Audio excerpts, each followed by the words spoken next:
நபிகள் பெருமானார் ஸல்லல்லாஹு அலைஹி வஸல்லம் அவர்கள் கஅபத்துல்லாஹ்வினுடைய சாவியை கொண்டு வர சொல்கிறார்கள். உஸ்மான் இப்னு தல்ஹா ரலியல்லாஹு அன்ஹு அவர்கள் அவருடைய கையில தான் கஅபத்துல்லாஹ்வுடைய கீ இருக்கும். கஅபத்துல்லாஹ்வினுடைய சாவி இருக்குதே, இன்னைக்கும் பாத்தீங்கன்னா கஅபத்துல்லாஹ்வினுடைய கதவு மேலே இருக்கும். ஒரு பில்டிங்குக்கு கதவு இப்படி கீழே இருக்க வேண்டியதானே, ஏன் மேல வச்சிருக்கிறான் தெரியுமா? அதுவே ஒரு தீண்டாமை. அந்த சமுதாயத்துல கதவை ஏன் மேல வச்சான்னு கேட்டா தீண்டாமைக்காக வச்சான். பெரிய பெரிய உயர்ந்த குலத்தவர்கள் மட்டும்தான் அதுக்குள்ள நுழையணும், வேற யாரும் நுழையக்கூடாது. கீழ் சாதி ஆக்கிறதுக்குள்ள அவன் கீழ் சாதி மேல் சாதின்னு பிரிச்சு வச்சிருந்தான். இந்த இந்துக்கள் பிரிச்சு வச்சிருக்காங்கல்ல, இந்துக்கள் பிரிச்சு வச்ச மாதிரி நம்ம சமுதாயத்துல இருந்தது, இஸ்லாத்துல இல்ல. சமுதாயத்துல இருந்தது இன்றைக்கும் சில பகுதிகளில் இருக்குது. இஸ்லாம் துடை லெப்பமாறுன்னு வச்சிருப்பாங்கல்ல, நாங்கள ஆலிம்சாக்கள் லெப்பமாறுன்னு சொல்லி ஒரு கூட்டத்தை வச்சிருப்பாங்க. அவங்க யாருன்னு கேட்டா ஊருக்குள்ள அவங்க தான் பெரிய பெரிய ஆட்கள் வச்சுக்கிடுவாங்க. அவங்களுக்கு கீழே தான் மிச்சம் எல்லாரும். எல்லா மதத்திலையும் இப்படி வச்சிருப்பாங்க. ஆனா இஸ்லாத்துல மதத்தின் பேரால் இது இல்லை. இஸ்லாமியர்கள் சில பேர்ட்ட இருக்குது, இஸ்லாத்துல மதத்தின் பேரா இது இருக்குதா? ராவுத்தர் வச்சிருக்காங்கல்ல, வேற பேருக்கு அது உண்டாக்கப்பட்டாலும் அதை பெருமையா நினைச்சுக்கிட்டு இருக்கிறான். நாங்களா ராவுத்தர் ஃபேமிலி. இந்த ஏழ்மைத்தனம் அல்லது மேல் ஜாதி கீழ் ஜாதி என்கிற அந்த ஜாதி பிரிவினையை இல்லாமல் ஆக்குவதற்காகவே ரசூலுல்லாஹ் இவர்களை அழைத்துக் கொண்டு சென்றிருப்பார்கள். ஏன்னா இவங்க சமூக மட்டத்தில் பிலால்னா ஒரு கருப்பு நிற அடிமையாக மதிக்கப்படுபவர். அதே போல உசாமாவையும் பெரிய ஆளாக அவங்க பார்க்க மாட்டாங்க. இப்படி மக்களுடைய பார்வையில சின்ன சின்ன நபித்தோழர்களா இருப்பாங்களே, அவர்களைத்தான் உள்ளே அழைத்துக் கொண்டு செல்கிறார்கள். இதெல்லாம் சொல்லி காட்டுறதுக்காகத்தான் ரசூலுல்லாஹி ஸல்லல்லாஹு அலைஹி வஸல்லம் அவங்க பெரிய பெரிய முதிர்ச்சி அடைந்த நபித்தோழர்களை எல்லாம் விட்டுவிட்டு சாதாரண பிலால் ரலியல்லாஹு அன்ஹு அவர்களையும் சாதாரண உசாமா ரலியல்லாஹு அன்ஹு அழைத்துக் கொண்டு கஅபாவுக்குள் நுழைகிறார்கள். கஅபாவுக்குள் நுழைந்த நபிகள் நாயகம் கஅபாவினுடைய எல்லா மூலைகளிலும் போய் லா இலாஹ இல்லல்லாஹ் அல்லாஹு அக்பர் என்கிறார்கள். ஒவ்வொரு மூலையிலும் போய் சொல்றாங்க, லா இலாஹ இல்லல்லாஹ் அல்லாஹ்வை தவிர வேறு கடவுள் இல்லை, அல்லாஹ் அக்பர், அல்லாஹுதான் மிகப்பெரியவன். இந்த வார்த்தையை எல்லா சுவர்களிலும் நபிகள் நாயகம் ஸல்லல்லாஹு அலைஹி வஸல்லம் அவர்கள் உள்ளே நுழைந்து சொல்லுகிறார்கள். சொல்லிவிட்டு ரசூலுல்லாஹி ஸல்லல்லாஹு அலைஹி வஸல்லம் அவர்கள் இரண்டு நபித்தோர்களையும் அழைத்துக் கொண்டு கஅபாவினுடைய வாசலுக்கு வருகிறார்கள். வந்து கஅபாவினுடைய நிலைகள் இருக்கிறது, கஅபாவினுடைய கதவு நிலைகள், அந்த ரெண்டு நிலைகள் ரசூலுல்லாஹ் இப்படி பிடிக்கிறாங்க. பிடித்து எட்டி பார்க்கிறார்கள். மக்கமா நகரத்தினுடைய அத்தனை குறைஷிகளும் நபிகள் நாயகத்திற்கு முன்பதாக திரண்டு நிற்கிறார்கள். எல்லா குறைஷிகளும் கஅபாவுக்குள்ள வந்திருக்கிறாங்க. முகமது வந்து விட்டார், கஅபாவை கைப்பற்றி விட்டார். யோசித்து பாருங்கள், அடித்து விரட்டப்பட்டவர் 10 ஆண்டுகளுக்கு பின் மீண்டும் அதே இடத்திற்கு வருகிறார். அடித்து விரட்டினார்கள், ஓடினார்கள். இந்த ரசூலுல்லாஹ் அந்த மக்கமா நகரை விட்டு வெளியேறும் போது எவ்வளவு கவலைப்பட்டார்கள் தெரியுமா? தான் பிறந்தமன், தான் வளர்ந்தமன், தான் விளையாடியமன், தன்னுடைய சொந்தக்காரர்கள் தன்னுடைய உறவுக்காரர்கள் தான் தன்னை துரத்துகிறார்கள். கவலையோடு வெளியாகிய ரசூலுல்லாஹ்வுக்கு அல்லாஹ் கொடுத்த மிகப்பெரிய வெற்றி என்ன? ரசூலுல்லாஹ் கதவுல இப்படி நின்று பார்க்கறாங்க. மக்கமா நகரத்தினுடைய எல்லா குறைஷிகளும் நபிகள் நாயகம் ஸல்லல்லாஹு அலைஹி வஸல்லம் அவர்களை பார்த்து நிற்கிறார்கள். அப்பொழுது நபிகள் நாயகம் ஸல்லல்லாஹு அலைஹி வஸல்லம் அவர்கள் அவர்களுக்கு மத்தியிலே ஒரு உரையாற்றுகிறார்கள். தெளிவாக சொல்லுகிறார்கள், லா இலாஹ இல்லல்லாஹு வஹ்தஹு, அல்லாஹ் மாத்திரம் தான் ஒருமையானவன், அவனை தவிர வணங்குவதற்கு வேறு எந்த கடவுளும் இல்லை. லா ஷரீக லஹு, அவனுக்கு இணையாக எந்த ஒருவரும் கிடையாது. இந்த வார்த்தையை சொல்லும் போது மக்கமா நகரத்தினுடைய காவிர்களுக்கு எப்படி இருந்திருக்கும்? சிலைகள் எல்லாம் அடித்து நொறுக்கப்பட்டிருக்கிறது, உள்ள இருந்த புகைப்படங்கள் எல்லாம் எடுத்து வீசப்பட்டிருக்கிறது, காலிலே கடவுள்களை காலால் மிதித்துக் கொண்டிருக்கிறார்கள் முஸ்லிம்கள்.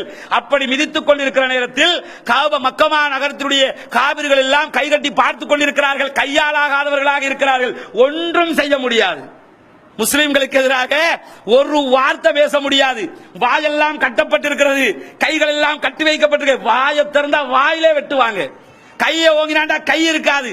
அப்படிப்பட்ட ஒரு நிலைக்கு மக்கா காவிர்களுடைய முழு திமிரை ரசூலுல்லாஹ் அடக்குறாங்க. சத்தியத்திற்கு எதிராக திரண்ட அத்தனை பேரும் அடங்கி போய் இருக்கிறார்கள்.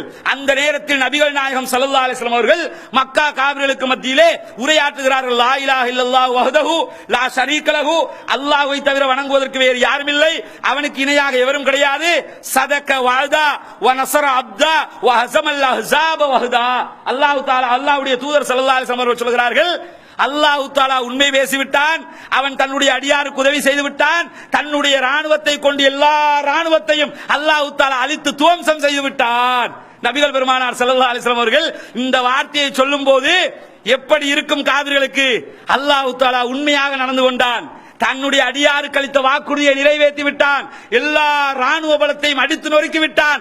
அல்லாஹ்வை தவிர வேறு கடவுள் இல்லை என்று எத்தனை தடவை சொல்லி இருப்பேன். அல்லாஹ் மட்டும் வணங்குங்க என்று எத்தனை வாட்டி பிரச்சாரம் பண்ணி இருப்பேன். கேட்டீங்களா? இல்லை.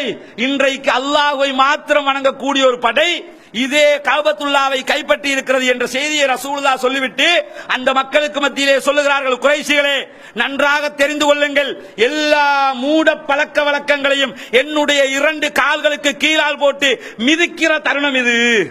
ரசூலுல்லாஹ் சொல்றாங்க, இதுக்கு பிறகு இந்த நாளுக்கு பிறகு இந்த கஅபத்துல்லாவுக்குள் எந்த ஒரு மூட நம்பிக்கையும் அரங்கேற்றப்படக்கூடாது, எந்த ஒரு மூட கொள்கையும் நிலைக்க கூடாது.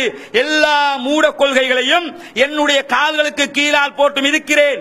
எல்லா ஜாகிலியத்தான சமுதாய கொள்கைகளையும் என்னுடைய 2 கால்களுக்கு கீழால் போட்டு அகற்றுகிறேன் என்று நபிகள் பெருமானார் ஸல்லல்லாஹு அலைஹி வஸல்லம் அவர்கள் மக்கா காபிர்களுக்கு மத்தியிலே பேசிவிட்டு திருமறை குர்ஆனுடைய திருமறை வசனத்தை ஓதி காட்டுகிறார்கள். யா அய்யுஹன் நாஸ், மனிதர்களே. ரசூலுல்லாஹ் மூமின்களே என்று கூப்பிடல, முஸ்லிம்களே என்று கூப்பிடல, பொதுவாக கூப்பிடுகிறார்கள். யா அய்யுஹன் நாஸ், மனிதர்களே. திருமறை குர்ஆன் வசனம் இது.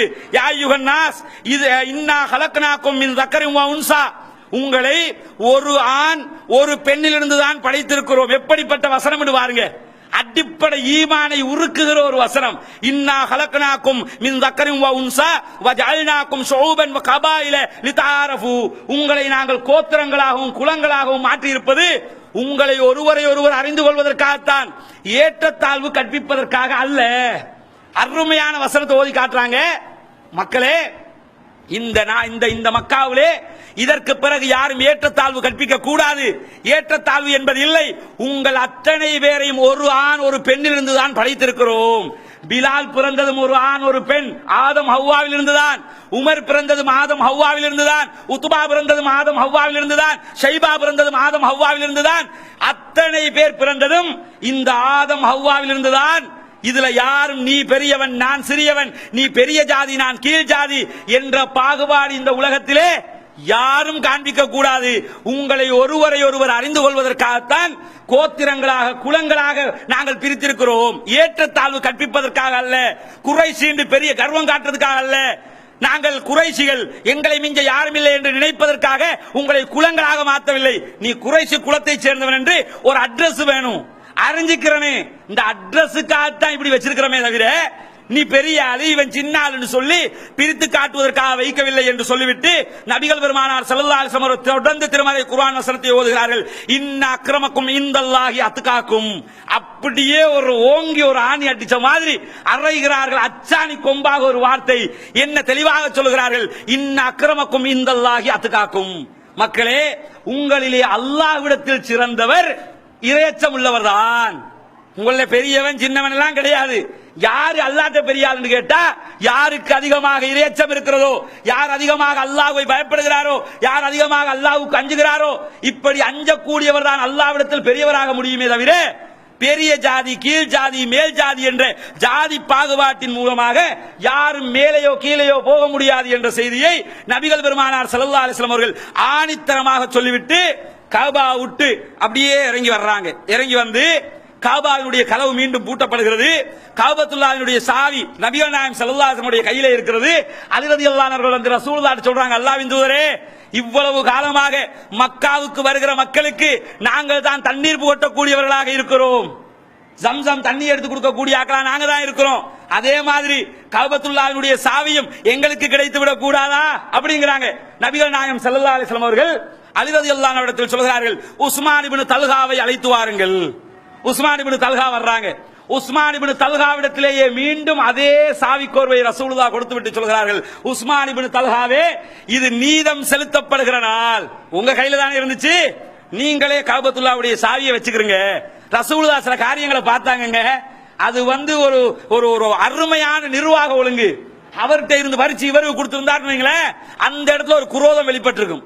மனுஷன் தானே, இவ்வளவு பரம்பரையா நாம வச்சுக்கிட்டு வர்றோம், சாவிய ரசூலுல்லாஹ் அவங்ககிட்ட கொடுத்துட்டாங்களே, ரசூலுல்லாஹ் அந்த எண்ணம் வந்து அவரத்திலேயே சிக்கலாயிடக்கூடாதுங்கிறதுக்காக எல்லாத்தையும் எப்படி ஆஃப் பண்றாங்க. உங்ககிட்ட இருந்துச்சா நீங்களே வச்சுக்கிறீங்க. என்ன நினைப்பார் தெரியுமா? மக்கள் என்ன நினைப்பார்கள்? இஸ்லாம் வந்ததற்கு பிறகும் அல்லாஹ்வுடைய தூதர் என்னையே கண்ணியப்படுத்தி விட்டார்களே, நான் இஸ்லாத்திற்கு முன்பதாகவும் இந்த கண்ணியத்தில் இருந்தேன், இஸ்லாத்திற்கு பிறகும் இந்த கண்ணியத்தை அல்லாஹ்வுடைய தூதர் தந்து விட்டார்களே. ரசூலுல்லாஹி ஸல்லல்லாஹு அலைஹி வஸல்லம் அவர்கள் யாருடைய கௌரவத்தையும் கெடுக்கிற காரியத்தை எந்த சந்தர்ப்பத்திலும் செய்ய மாட்டார்கள், எந்த இடத்திலும் செய்ய மாட்டாங்க. கொள்கை என்று வந்தாலே தவிர, கொள்கைக்காக மாத்திரம்தான் ரசூல் தான் நிற்பார்களே தவிர வேறு எந்த நேரத்திலும் அது போன்ற காரியங்களை நபிகள் நாயகம் ஸல்லல்லாஹு அலைஹி வஸல்லம் அவர்கள் செய்ய மாட்டார்கள்.